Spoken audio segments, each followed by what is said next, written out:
Munchausen Syndrome by proxy, or factitious disorder imposed on another. A mental health condition in which a caregiver created the appearance of a health problem or problems in another person, typically their child. This may include injuring the child or altering test samples. They may present the person as being sick or injured. The behavior occurs without a specific benefit to the caregiver. Permanent injury or death may occur as a result of this disorder. The caregiver makes the dependent person appear mentally or physically ill in order to gain attention. The caregiver systematically misrepresents symptoms, fabricates signs, manipulates laboratory tests, and even purposely harms the dependent. For example, poisoning, suffocation, infection, or physical injury. The most frequently reported problems are those easiest to fake due to them being subjective. The child having a fever the night before is almost impossible to prove or disprove. These symptoms include apnea, anorexia or feeding problems, diarrhea, seizures, cyanosis, behavior issues, asthma, allergies, fevers, failure to thrive, vomiting, bleeding, rash, and infections. Aside from the motive, most commonly to gain attention or sympathy or even money, most physical child abuse entails lashing out at a child due to the behavior. But assaults with FDIA or MSBP victims tend to be provoked and planned.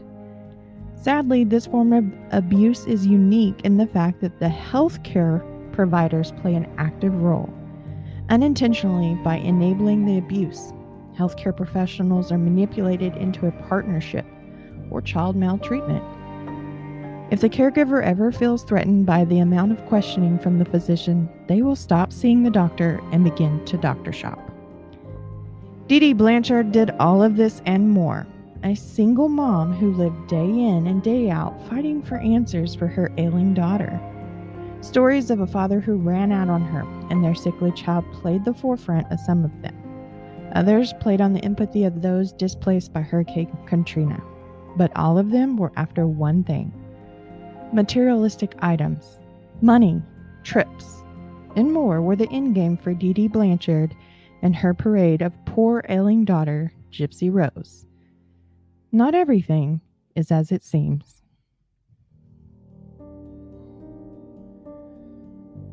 Welcome to the True Crime Librarian. I'm your librarian and host, Ashley.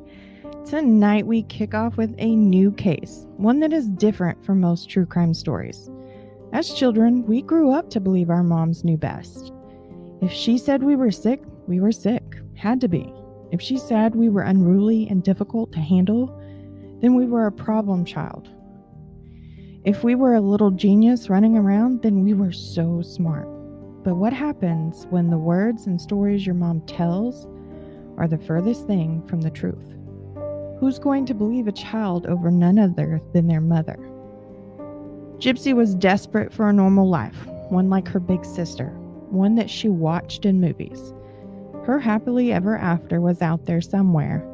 But first, she had to defeat the villain in her story, just like in the Disney movies she loved so much.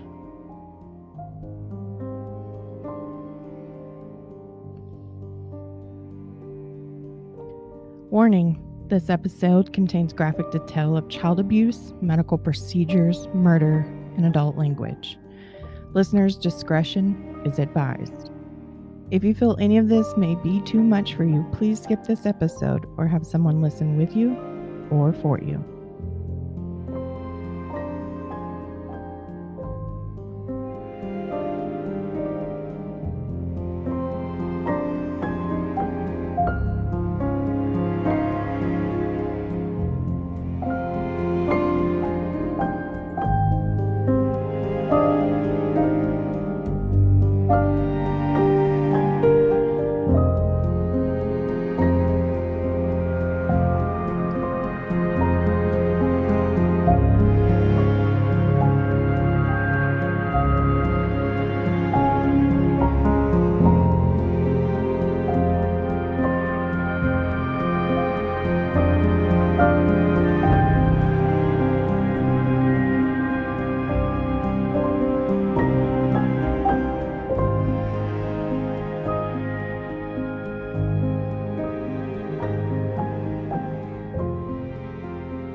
Good evening, all of my true crime nerds. We have just a little bit of housekeeping to do before we get started tonight.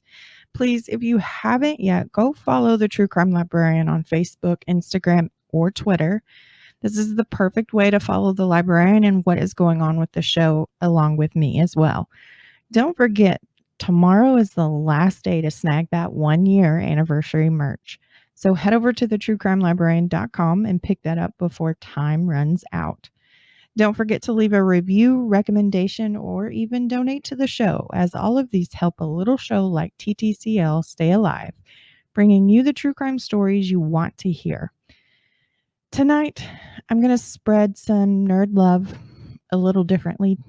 It's going to go out to our fallen soldiers in the Kabul airport attack.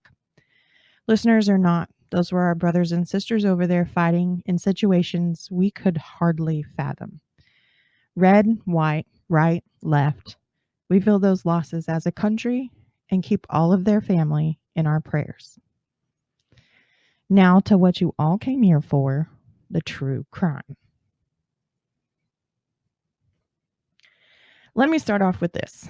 If I never have to cover another child abuse case in my career as a host of a true crime podcast, I would be absolutely thrilled to death.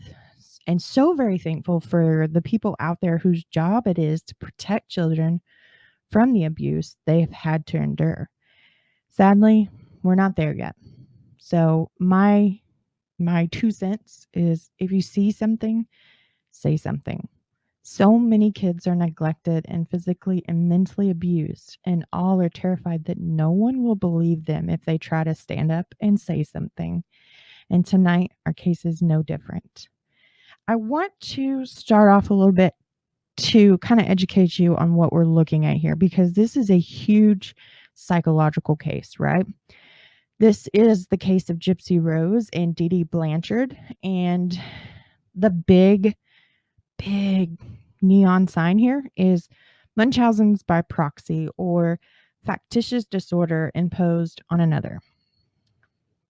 So, as mentioned in the introduction, it's a condition in which the caregiver is creating the appearance of a health or a sickly, riddled child, right? And a lot of times these people will injure their child in order for them to be taken seriously. They will make them sick in order to represent the symptoms of the illness they're trying to get treatment for. And sometimes there's no specific benefit to the caregiver. However, in this case, there is, and it's just money. It's that thing that makes us all go crazy in life. We all are hunting for it. There seems to never be enough. And we all assume it will create this happy-go-lucky life for us if we could just get to that right number. Same thing for Dede and Gypsy. The only difference is Dede, she suffered from this. And unfortunately, we didn't know that she did until she was no longer here. And then it was like a miracle from above, because Gypsy no longer had all of this stuff that Dede kept saying she had. And doctors were even conceding that she did have. That's the problem with a mental illness like this. You can't diagnose it until you remove the victim from the caregiver's home and see if those symptoms get better. But we live in a very, especially right now, we live in a time where our health is like priority number one. And we have caregivers out there that are going to listen to what you say, and they're going to diagnose you with something because that's their job. And nobody wants to look at somebody and say, this is above me, right? I mean, we deal with healthcare professionals who think they know it all. And then we have some that are very human and will admit, I have no idea. So we need a specialist, right? For Dede and for Gypsy, it's that characteristic flaw that really allowed this to go on far longer than it ever should. There are some risk factors for developing FDIA or MSBP, whatever you want to call it. Most people are going to know it by Munchausen's by proxy. And those are maybe pregnancy related complication, child abuse from the caregiver's childhood, or had FDIA or Munchausen by proxy imposed on them. They were a victim themselves of this disorder from their caregivers. Like I said, diagnosis is supported in which you remove the child or the victim from the caregiver's care and miraculously things get better. More than 95% of these cases involve the person's mother. We have people out there who have children and they will exploit their child in order to further themselves in life. You know, we're programmed to be parents. Although some of us, our program gets a little wonky and we don't necessarily make the right decisions as we should as a parent, right? You can think back to things that your mom did that you changed when you became a parent. There's things you the way you parented your children that when they have children, they will change. It's a never-ending cycle. That is life, right? So we're not perfect. We don't make the right decisions each and every time. However, sometimes you end up with mothers like Dee Dee Blanchard, or you end up with a mother like Pearl Fernandez. You know, these people can have children, but having custody is a separate issue. For Dee Dee, things started almost from the moment she was born. Claudine, or Dee Dee Petrie Blanchard, Petrie being her maiden name, she was born May 3rd, 1967 in Gyspy, Louisiana. Let me go ahead and apologize from all of those in the deep south of Louisiana, and also pour prayers out to you right now as you're going through Hurricane Ida. But I am not going to pronounce some of these towns in the way that you do. That's because I'm from northern Texas and not down in the bayou.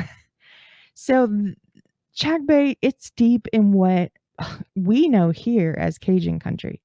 It's a small town about an hour and a half outside of New Orleans. Dee Dee's mother, Emma Louise, doted on her youngest daughter. Dee Dee was the youngest of 6 kids. And many said that whatever Dee Dee wanted, Emma made sure that she got. Whereas her other 5 children, they learned the value of working for things that they wanted. And you can see this is a great example is Dee Dee's family, because her siblings, they learned the value of hard work. They learned that if you want it, you go out and you earn it. And Dee Dee, it was handed to her. And they lead 2 very different lives. From early on, Dee Dee was deemed special by her mother. Her siblings, they were always sent outside, go play, go do this, go to school. But Dee Dee seemed to be sick more often than the other children. She wasn't allowed to overheat. She suffered from these debilitating headaches. There was a list of ailments or a list of excuses. Whenever somebody said, well, why doesn't Dee Dee have to do this? Emma always had a comeback. So all of this plays a part in the fact that Dee Dee becomes very happy being secluded and being a loner. But she also develops this, I don't even know what to call. She develops this, it's owed to me attitude. You know what I mean? You've met somebody like that. They put in like 2 seconds of work and then expect you to hand them the world. It doesn't work like that. And unfortunately, when you smother a child in this way, they develop that. And it's really hard for them to grow into an adult and learn the things that they should have been learning from the get-go. And that's, if you want it, you work for it. Dee Dee was also the only child that was allowed to sleep with Emma and Claude. Claude is her father. He went by Anthony, and even he is at fault for some of the treatment that Dee Dee got, because Emma seemed to be like, this is my daughter, and you are going to do what I ask you to. And there's several documentaries out there, by the way, but you can watch HBO's documentary, Mommy, Dead and Dearest, or Dearest and Dead. Yeah, I watched that several times, but obviously did not remember the title of that. But Discovery Plus has one. It's called Gypsy's Revenge. And if you really kind of want a backstory to who Dee Dee was, that's the documentary to go and watch, because there's home videos of Dee Dee when she was a teenager, of her going out and just kind of who she was. And you don't get that. Generally, when this true crime story starts, it starts with the birth of Gypsy Rose. But really, if you go back and look at Dee Dee's childhood, you could almost say it started there, because she herself was a victim to this, but not at the extreme level that Gypsy was. So with Dee Dee getting everything she wanted, she was pretty much carefree. I mean, she was a cute girl, don't get me wrong. She had some dark, curly, you could call it unruly sometimes, but it fit her. Like, Dee Dee was, if she would have had straight hair, it would have thrown me, because she was born to be somebody with these beautiful, luscious curls. But there's more to her than what met the eye. Like I said, she got away with whatever she wanted to at home with her mom, and this developed into something she expected to get everywhere. She was no stranger to taking what she felt she was owed, and if that meant she took from her siblings, she did. If she took from somebody outside the family, she did. After Dee Dee graduated high school, she started taking some college courses. She was going to become a nurse. And this is going to help Dee Dee later when it comes to Gypsy and everything that is wrong with her physically. Dee Dee also has a problem that started before. Well, it started early in Gypsy's life, because Dee Dee probably tested out her limits of Munchausen's by proxy with her mother and then her stepmother before perfecting it with Gypsy Rose. In 1990, somewhere in the mid-90s, Dee Dee and some friends decided they were going to go out to a local bowling alley. And it's either to bowl or there was a band playing that night, and maybe they were just there to kind of see the band. There that night as well was Rob Blanchard. Rob remembers seeing Dee Dee. He said she was different. He could tell she was older than him, but something different about her caught his eyes, and the two struck up conversation. They ended up swapping phone numbers, and at this point, Rod is 17 and Dee Dee is 23. The two dated for a little while before Dee Dee went to Rob, I would say sometime late November, early December. By this time, he's very close to his 18th birthday, and she tells him she's pregnant with their child. Now, Rod was raised like most of us in the South during the 90s. If you get a girl pregnant, you go get married. Some people call it a shotgun wedding. This wasn't that. This was, Rod had that instilled in him to be that kind of a man, to take on the responsibilities and deal with the consequences of the things he caused. So naturally it went to marriage. When Dee Dee and Rod got married, he wore an all-white tux. She wore this beautiful white dress. Her dark curls were in the perfect position, and she had this V widow peak style headband that attached to her veil, and it just set ever so. She looked happy, and Rod honestly looked happy as well. If you'd have told me those two people ended up divorced, I would be kind of shocked if I knew nothing else about them. And Rod says, Dee Dee, she was the perfect Southern wife. She wanted their family more than anything. But for Rod, there was something missing. He should have these feelings for his spouse, and he didn't. So about 3 months into the marriage, right there around his 18th birthday, Rod told her, we shouldn't be married. We got married for the wrong reasons. I promise to be there for our child. I'll be there for you. I will help with pay child support, alimony. I'll cover the medical expenses, and I'll carry medical insurance. Whatever it is, I will take care of it, because this is something I did, right? So he's manning up, even though he can't physically keep himself in the relationship. He wants to be there as a father in every way possible. And from the point of view from Rod, there never really seemed to be any animosity between Dee Dee and him, except that maybe the reason Dee Dee controlled their visits was because she never truly healed from their failed marriage, or she never really wanted Rod to have a moment to take Gypsy anywhere and have all of it disproven. That's also a possibility as to why she just didn't trust him with Gypsy alone.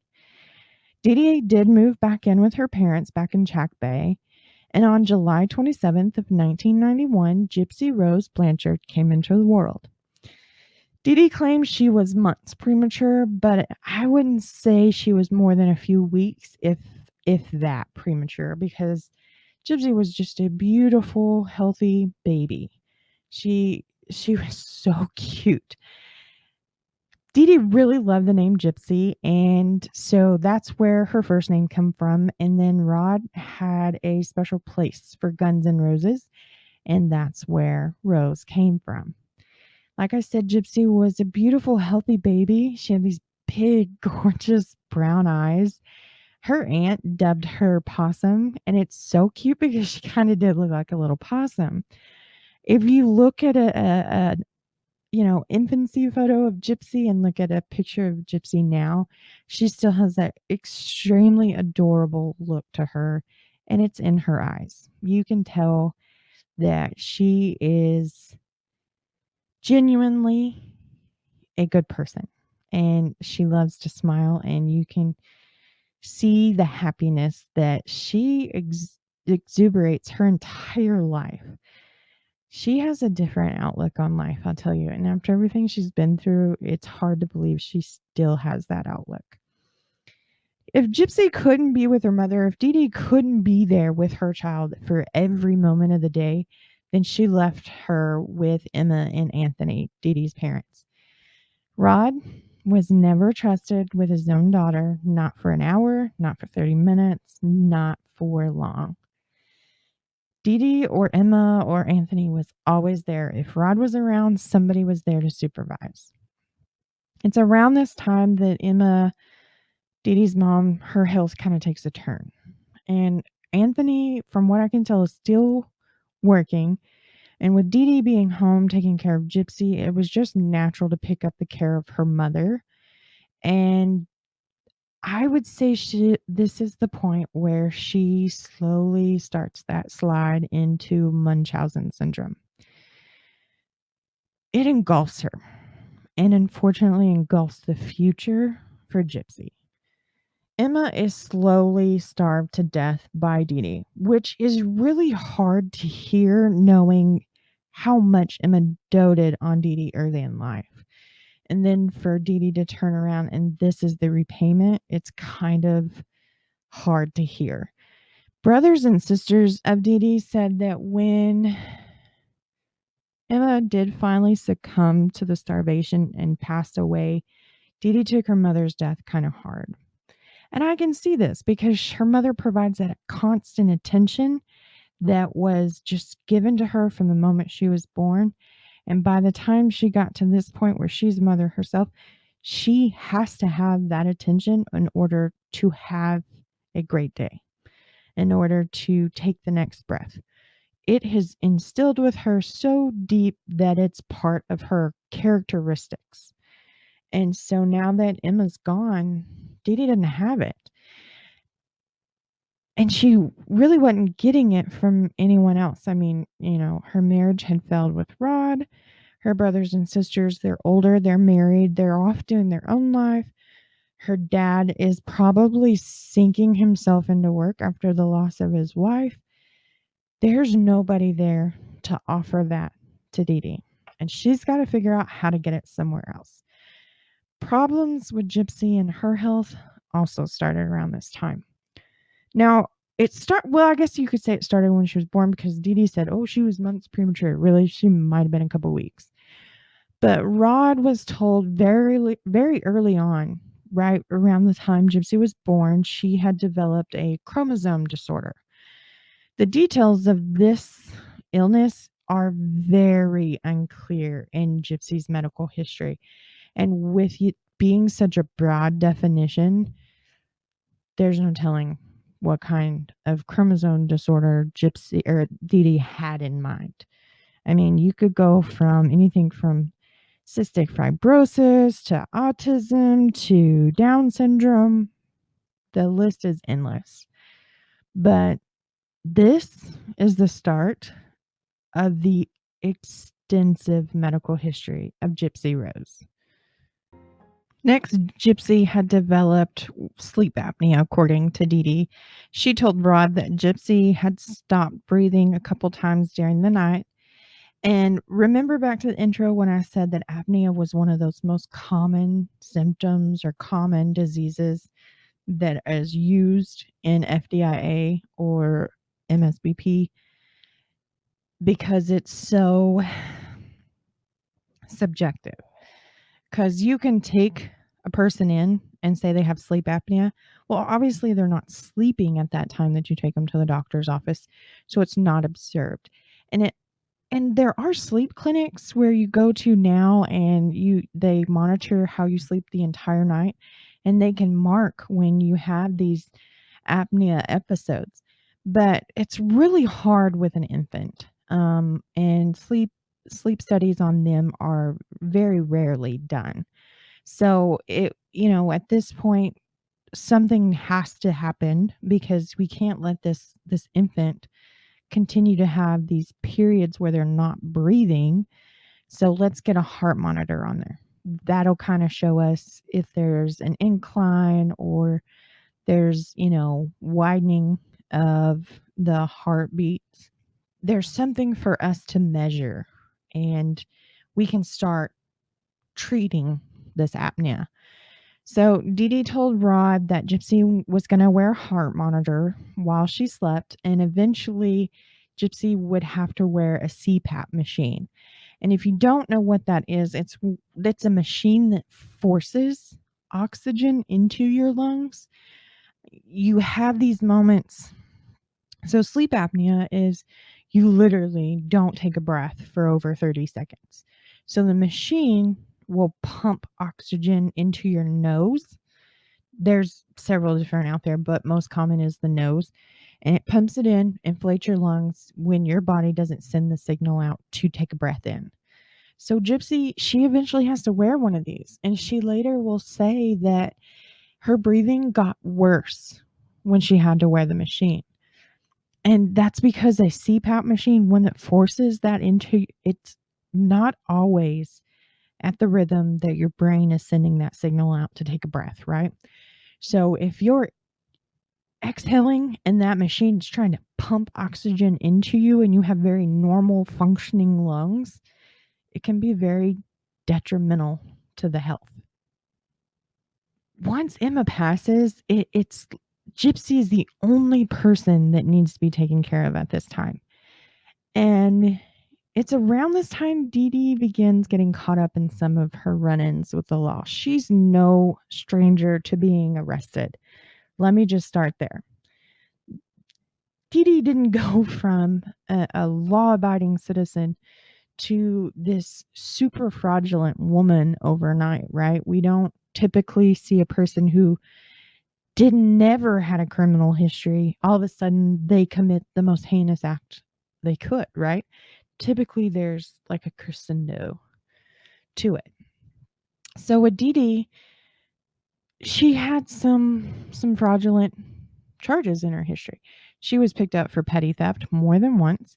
She was picked up for credit card fraud more than once. She is known to open credit cards in Emma's name throughout her entire life. Long after her mother is gone, credit cards were being opened in her name and the bills were being skyrocketed. And then Dee Dee wouldn't pay them, obviously. She was also picked up for writing bad checks. Well, nowadays, you can't write a check that you don't have money in the bank for, because literally that thing is probably it's just like a debit card. You swipe the debit card. If you've got money, it goes through. If you don't, it doesn't. Checks are that way now because of this instant communication thanks to the internet.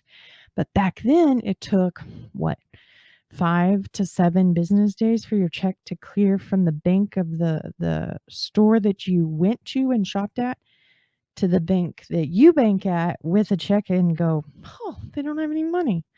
So back then, it took a little longer to figure out these people running around writing these bad checks, and Dee Dee was one of them.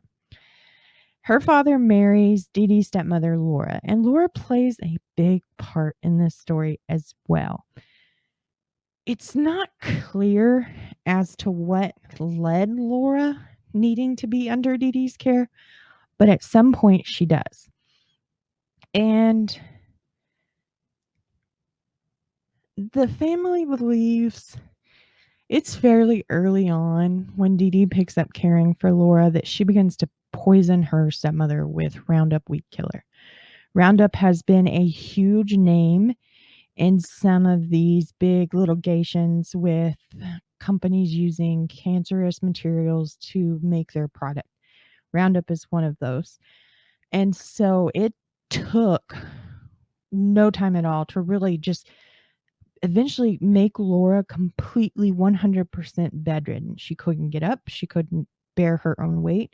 She couldn't have just typical function of her bladder, of her she didn't have that control that most people did. There was a huge ailing going on here, and you look and you go, okay, well, you went down with the flu and now you can't walk and you can barely talk, and you might be having a stroke or you might have Bell's palsy. Like, there's so many different symptoms that Laura was presenting. And so it was really hard to figure out and just pinpoint she's putting Roundup in it, So this continues on, and I would say that she's not giving too much so that she doesn't elicit any of those bright-eyed neon signs saying I'm being poisoned. So it's a slow process.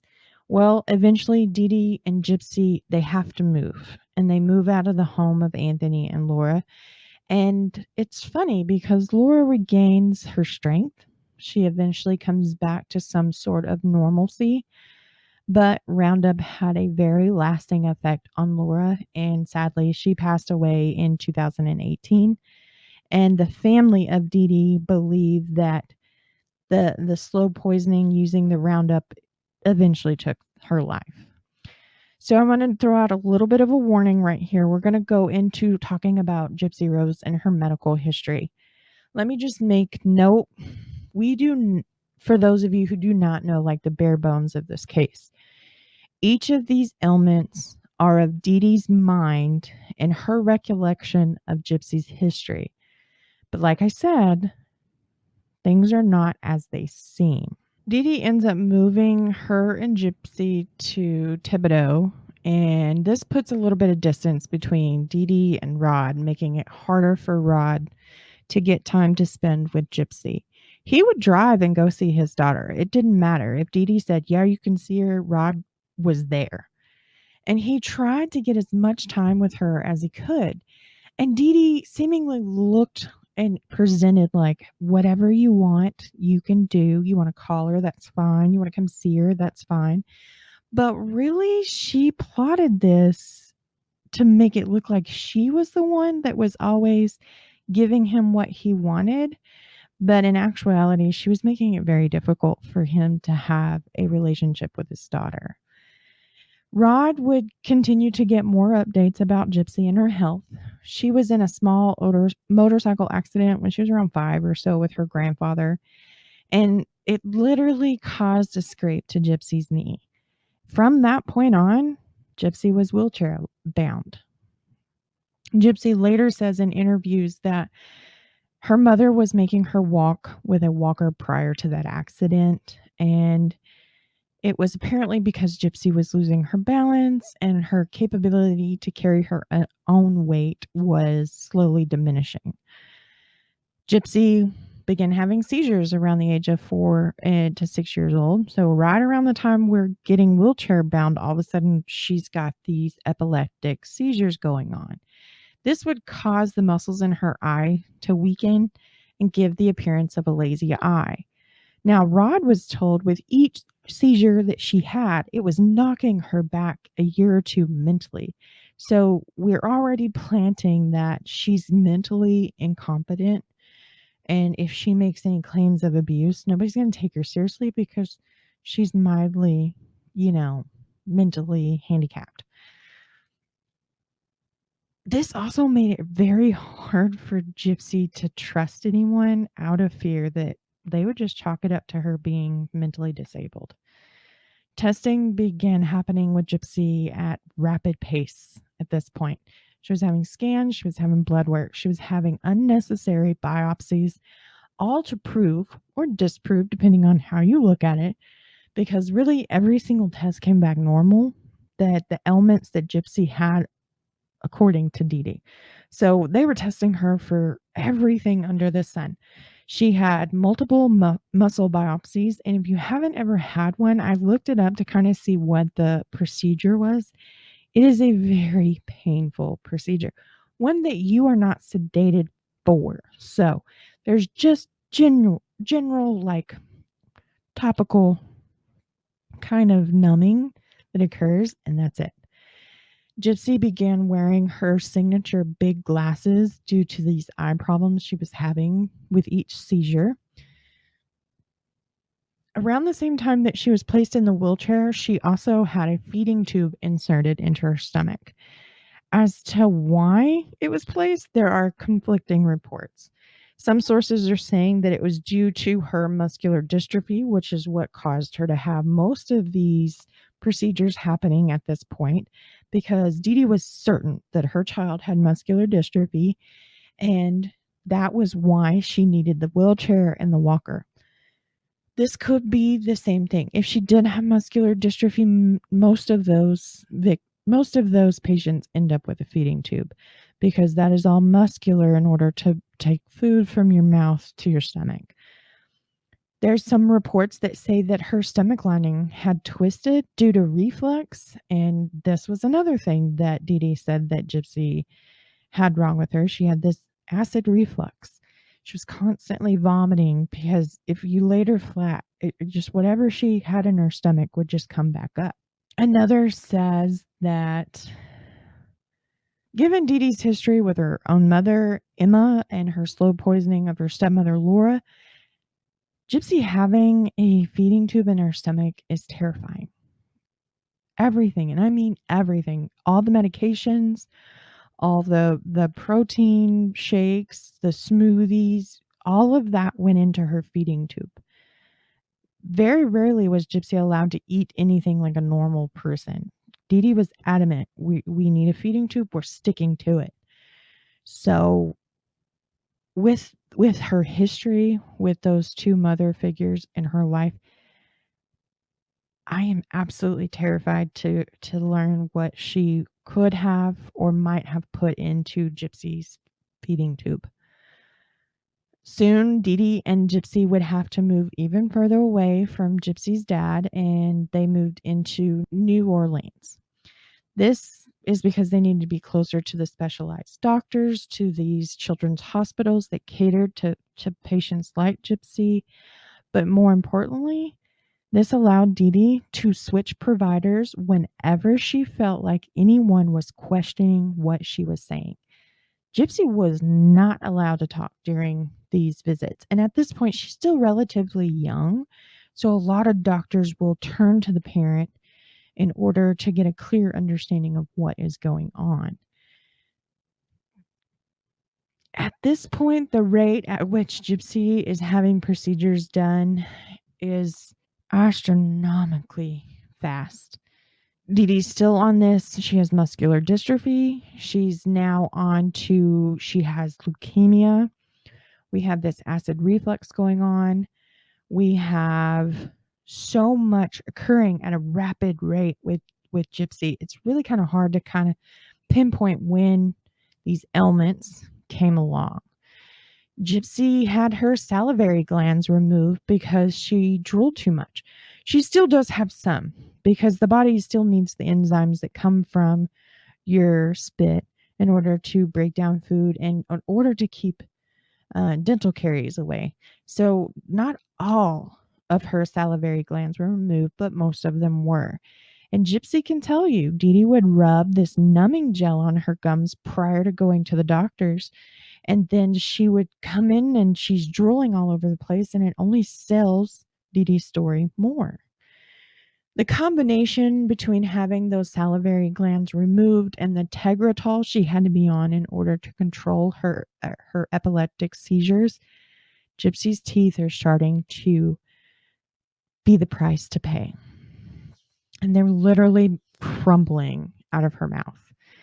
Around 9 or 10 years old, Dee Dee began shaving Gypsy's head. The talk of leukemia had already come up between Dee Dee and providers, and I'm not really sure if at this point she had told Rod just yet, or if she waited until this very abnormal change in appearance was recognized.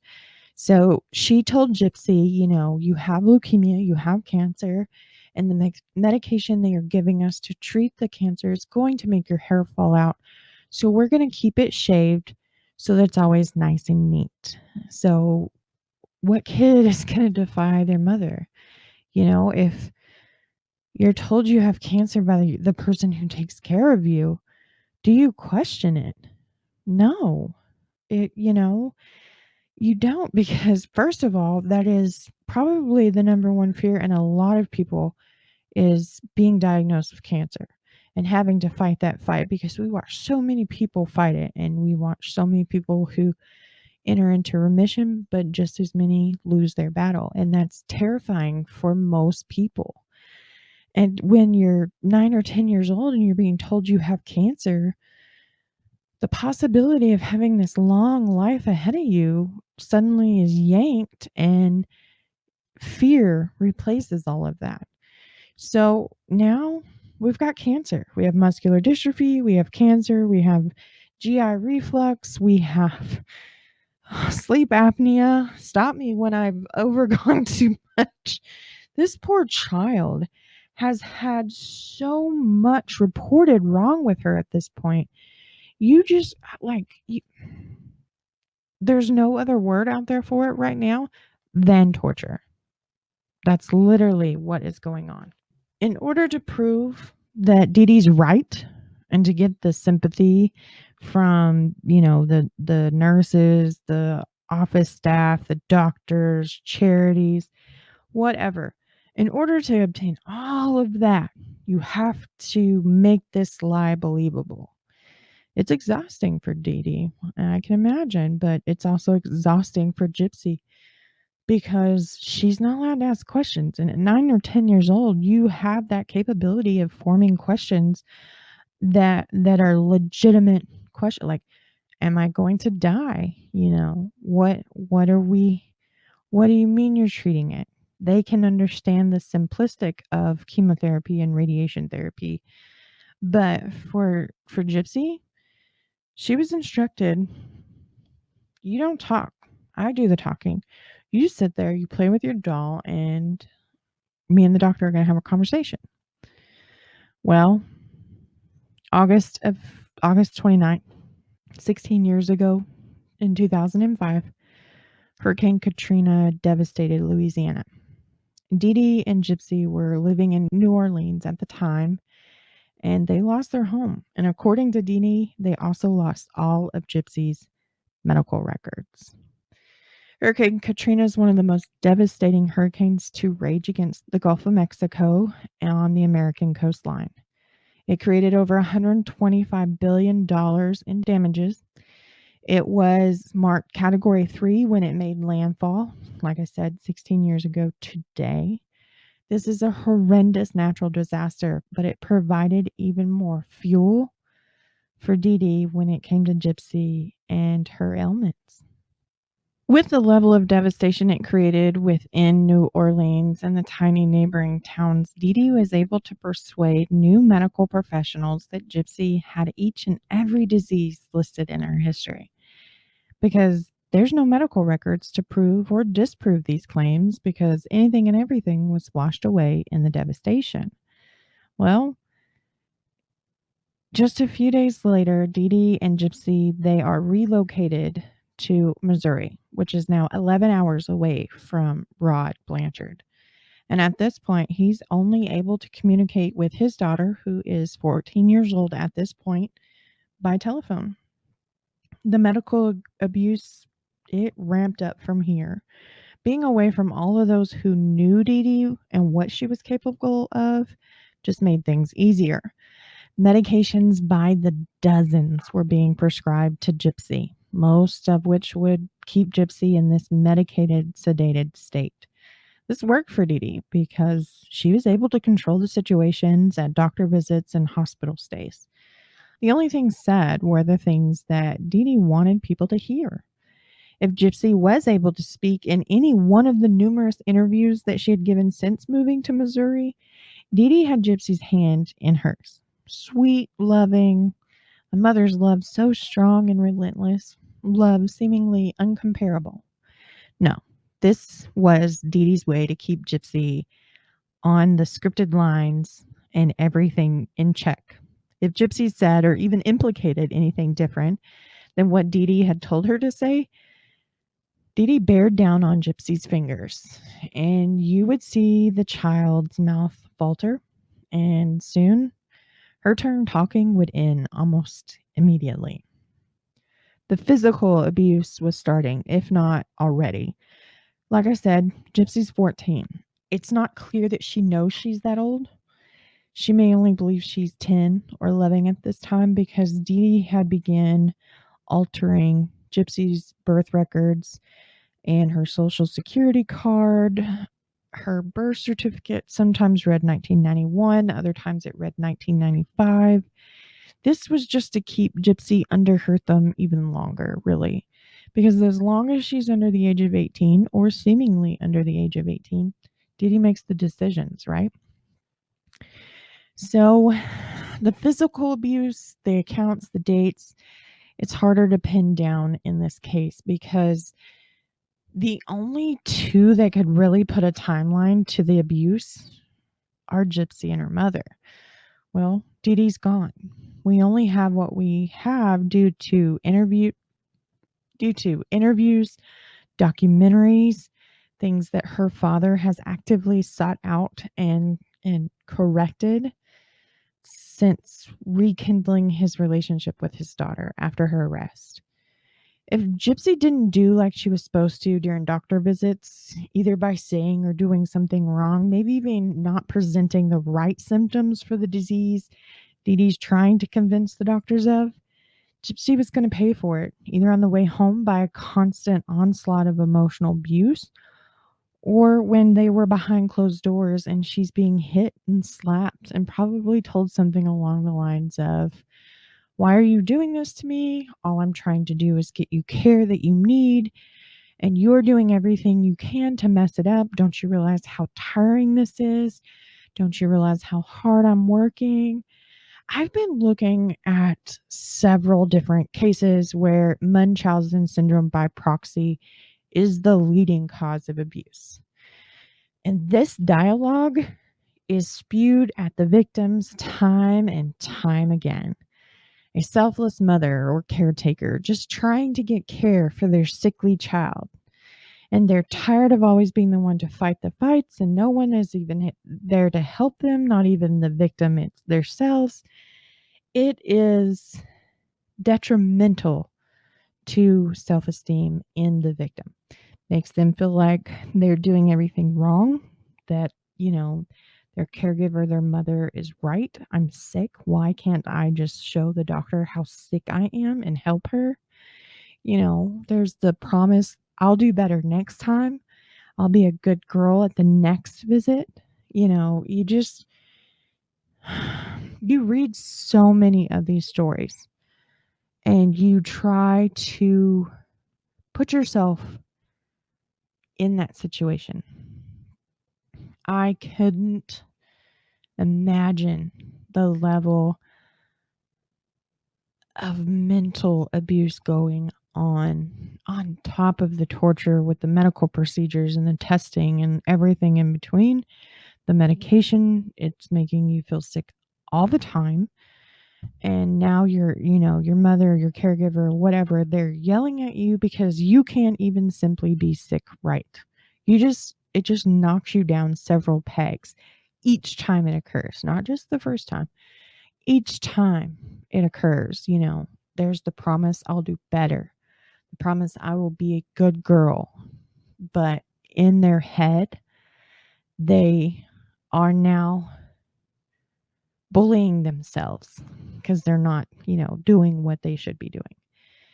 And maybe, with the release of Gypsy in the next few years, we will see and hear more of her account of everything that she went through in a book that is rumored to be in the process of being written by Gypsy and waiting to be released once she stands on the other side of that chain link fence.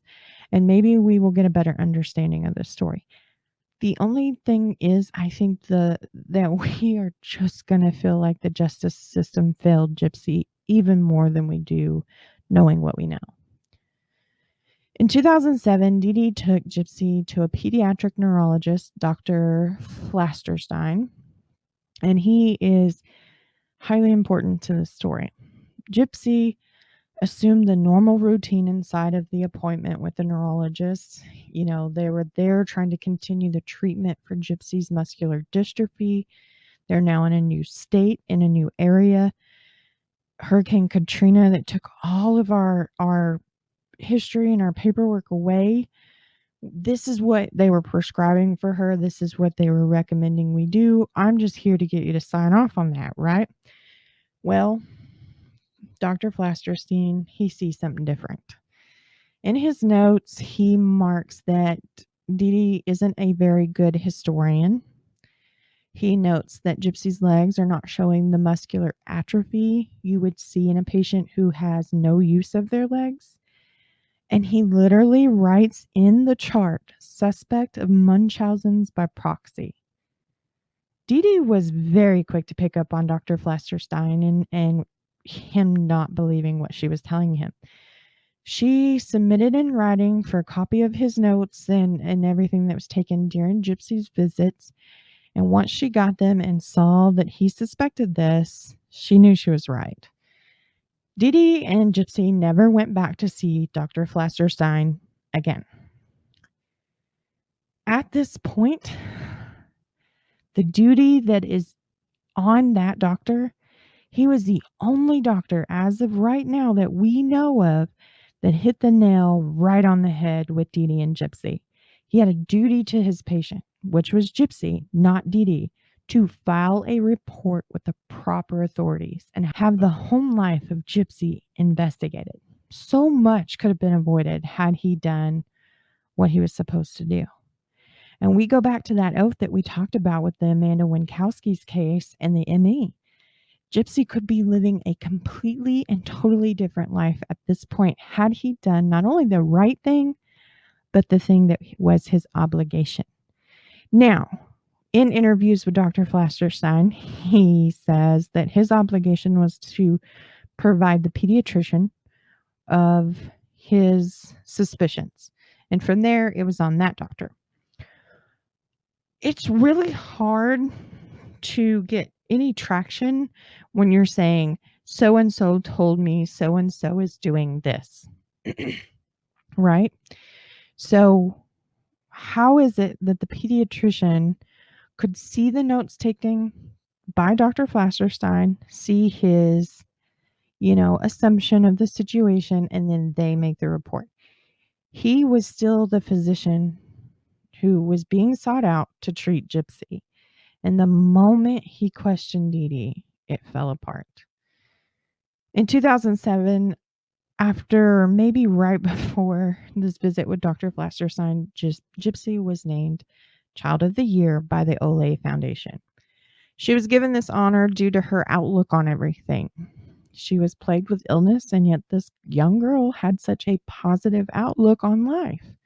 They wrote, Gypsy Rose Blanchard is 12 years old, yet one of her friends says she has wisdom and compassion beyond her years. Multiple health issues don't stop Gypsy from encouraging and uplifting others. Before Hurricane Katrina caused Gypsy and her mother to relocate, Gypsy would talk at a university in New Orleans on why we should help and love one another. End quote. This goes back to Dee Dee and what she wanted by being a caregiver and having this disease, this mental disorder. Due to everything that Dee Dee claimed was wrong with her daughter, Gypsy, they were showered with gifts. They obtained money, not only from Rod, but from organizations around the world. When Gypsy and her mom moved to Missouri, Habitat for Humanity found them a home, repaired it, and in some areas remodeled the home to fit Gypsy and her needs. There was a wheelchair ramp added, so Gypsy could go in and out of her home without assistance. The light switches were lower and made more handy-capable for her. Their bathroom had a whirlpool tub for Gypsy so she could use hydrotherapy for her muscles. The sinks in the kitchen were much larger than your standard sink for when Gypsy needed to be bathed in the sink. Doorways widened to make room for any one of the 3 wheelchairs Gypsy had in her possession and could use at any given time.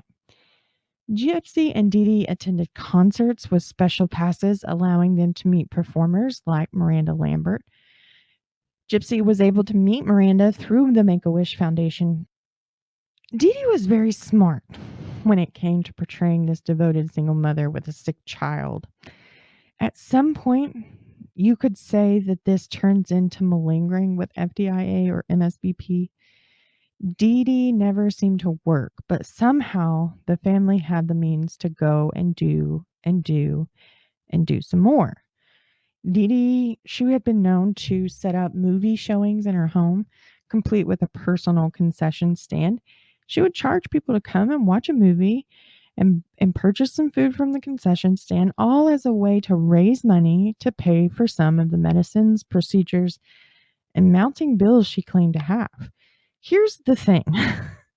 Dee Dee received not only $1,200 a month from Rod every month of Gypsy's life up until Dee Dee died.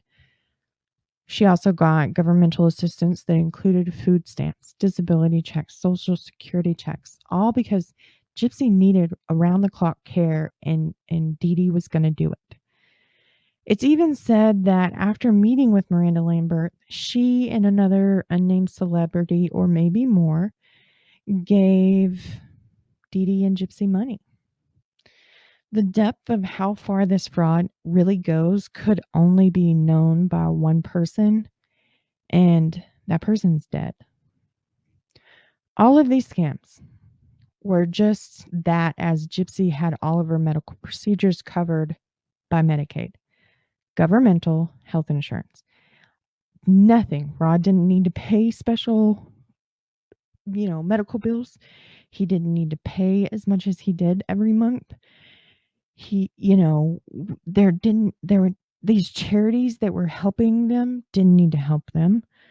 These, fundraisers didn't need to happen because they received governmental health insurance. And if you don't know, that is kind of like your free pass to be a sick person. They cover everything because you are below the poverty line or below the set poverty line to obtain this health insurance. And that means that you obviously cannot afford the health care that you need to have. So we're just going to pay for it for you, right?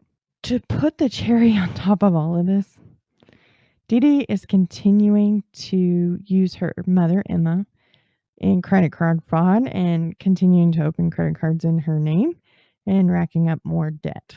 So, on top of all of this, she's got to be the most lucrative, unemployed person to ever walk the face of this earth. She started with nothing.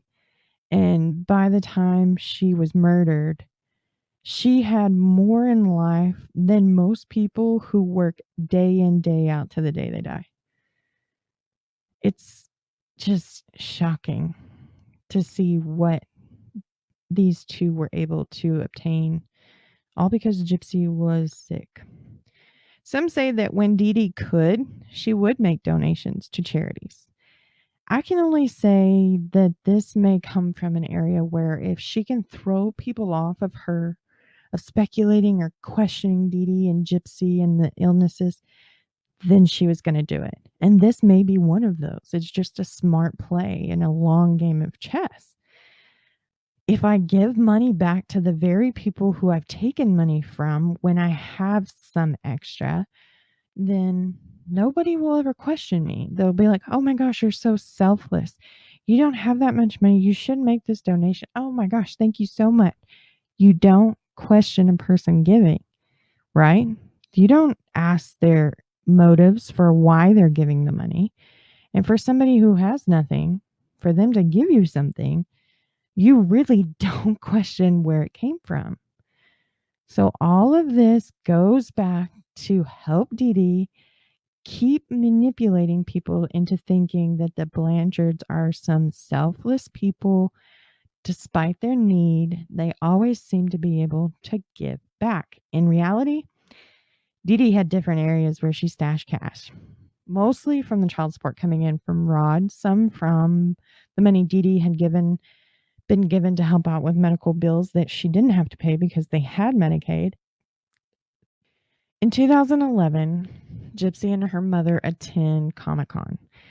If you know or have seen pictures of Gypsy, she has several photographs out there of her dressed up. Gypsy loved to don a costume. If she could, she would.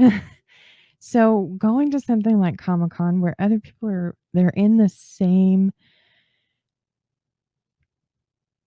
I want to dress up, I want this fantasy for just a little bit, even if it's just a couple hours a day, let's go for it, right? So this is no different. Gypsy at this point is 19, almost 20 years old. We're at 2011. She was born 1991. This is prior to her birthday that they go to the Comic-Con event. Dee Dee has changed her birthday so many daggum times. Gypsy didn't realize that she was over the legal age to make her own decisions in life. Dee Dee had effectively manipulated her very own daughter. Gypsy started looking for answers. She had met a girl around her age when they first moved to Missouri and into the home from Habitat for Humanity. Even though Dee Dee was telling everybody that Gypsy was several years younger and even younger mentally. And she was seeing a level of freedom that she hadn't really recognized before. Now there's this whole world out there for her. She could have friends, maybe meet someone, fall in love, get married, have children, have that American dream, right? There had to be more than just sterilized doctor's office, hospitals, and empty procedure rooms. Gypsy began asking Dee Dee for different things at this point to kind of get her closer to that freedom. And this was occurring prior to the Comic-Con. I'm going back just a little bit before because Gypsy's starting to pick up on some of this, So she asked, can we do physical therapy for my legs so that I could walk better? She knew she could walk and she would walk when her mother wasn't around. And she was hoping if she went through physical therapy, she could get away from using the wheelchair and she would be more independent. She asked if she could have her feeding tube removed. Again, Gypsy knew she could eat. There was nothing wrong other than she had some dental issues due to the medication she was on. But other than that, she knew she could eat food. She wasn't really allergic to anything. Although Dee Dee said she was allergic to everything under the freaking sun. She probably ate a lot of that stuff she was allergic to when her mother wasn't around. All of these options, every resolution Gypsy provided, came that would give her a possibility of some independence, were shot down by Dee Dee.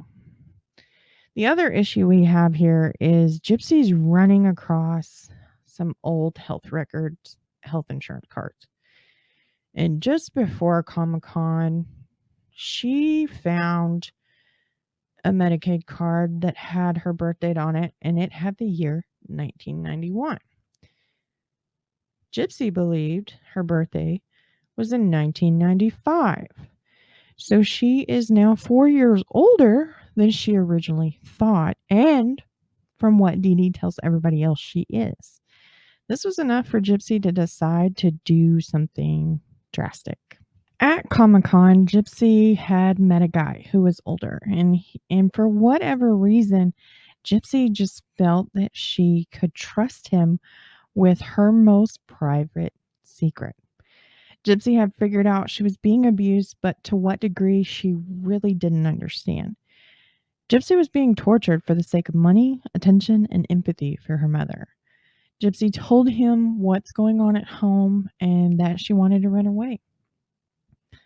The man told her she could come stay with him. Now, whether there was a promise to protect her or to help her in some way, that's not clear. But the night after confessing this, she packed a few things and that she knew she would need the most, and the insurance card showing her real birthday, called a cab and took off. The guy who she confided in didn't have his own place. He was staying with some friends. Those friends knew Dee Dee. And within 4 hours of Gypsy running away from home, Dee Dee was there at the house telling this 36-year-old man that her daughter, Gypsy, was only 15. Well, out of the fact that she's not a legal age, per her mother, which why would her mother lie about that? I could see why Gypsy would lie, but, make myself older so I can do all these things that I want to do now instead of waiting. Kids do that. They're known to do that, to purchase alcohol, to purchase tobacco, whatever. So he quickly relinquishes and Gypsy goes home, and she's met with one of the harshest disciplines of her years yet. Dee Dee took Gypsy's laptop. She smashed it with a hammer, followed by a phone, I do believe. Then she told Gypsy, if you ever do anything like that again, I'm going to use the hammer and smash your fingers. Gypsy was handcuffed, and between the handcuffs and a dog leash, essentially she ended up tied to her bed. Gypsy wouldn't be allowed to get up and go to the bathroom. She'd be untied, go to the bathroom, you use the restroom, do your business, and you're going to go and we're going to chain you back to this bed. Sometimes Dee Dee would feed Gypsy through her tube. Sometimes Dee Dee would forget to feed her daughter. This systematic torture went on for 2 weeks. I think this moment was somewhat of an eye-opener for Gypsy to understand what was going on and really, truly who her mother was.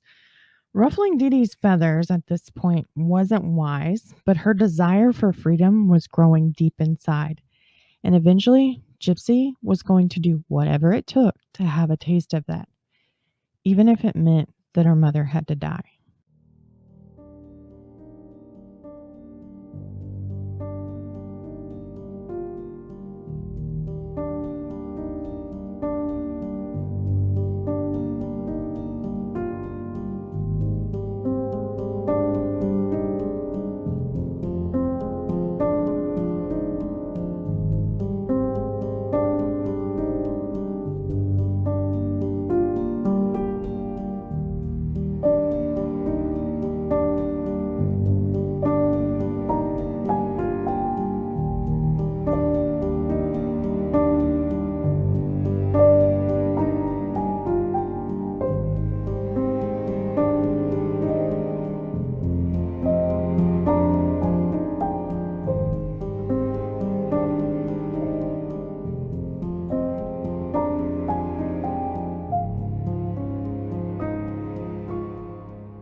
The reach of a mother is endless, especially when it comes to their child and the health of that child.